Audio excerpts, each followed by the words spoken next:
I've got a very simple setup again. The laser producing plane waves, striking a double slit and giving rise to the interference pattern, maxima and minima, just as you saw before and just as you saw in the ripple tank. So this whole part of the demonstration, laser, beam, diffracting object and pattern, can all be understood in terms of the wave model. But if I remove this screen, then the interference pattern can fall on a detector.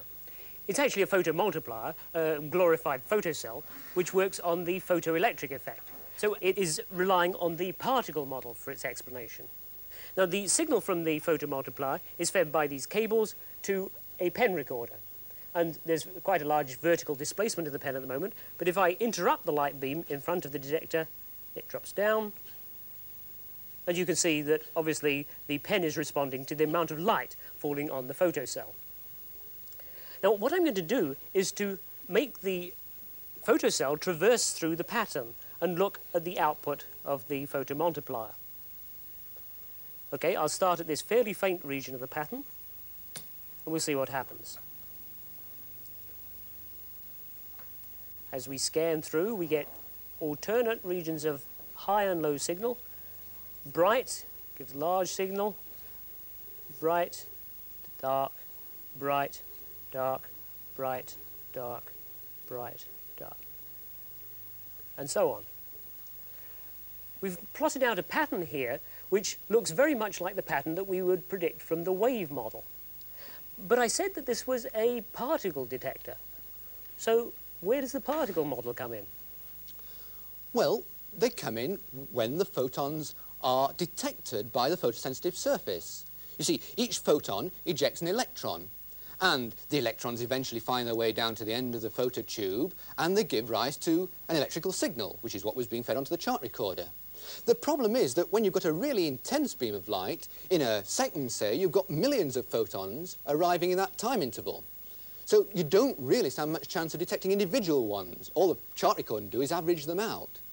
So to give ourselves some chance of detecting individual ones, what I've got to do is reduce the intensity of the beam. And I can do that by introducing a filter. Now, this filter should cut down the beam by about a factor of 1,000. Well, the pattern is really quite faint now, and probably too faint for you to see. But possibly now we have a chance of detecting individual photons. This time, the signal from the photomultiplier is being fed to an oscilloscope. And as the oscilloscope beam moves across the screen, we get bright pulses every time a photon is detected. But let's listen to that on a loudspeaker, because it makes the demonstration more impressive. You can hear the little clicks of sound, each corresponding to the arrival of a photon. And those clicks are synchronized to the little flashes on the oscilloscope. Well, at the moment, we don't have very many photons arriving in a second, say. Let me try moving to a brighter region of the pattern. We'll see if we can detect more. There. I think you can hear that there are a good deal more photons arriving now. We're getting more clicks per second and more flashes on the oscilloscope.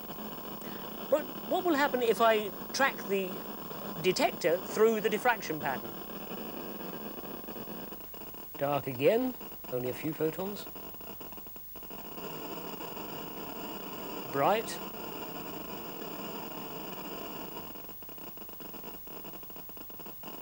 Another dark fringe. And bright again. Well, let me turn off the loudspeaker so I can be heard.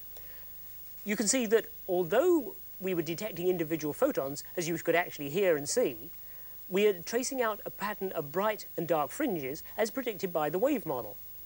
So the wave model is telling us how the light travels through the diffraction grating to the front of the photomultiplier, and it's telling us where we get bright and dark regions, but the photon model is telling us just how the light is detected. So, you see, there really is no contradiction. In fact, if you bear with me, I'd like to tell you a little tale that I heard a short while ago. It goes something like this. Suppose you were trying to explain to somebody brought up in a big city who'd never seen a lion what a lion looked like.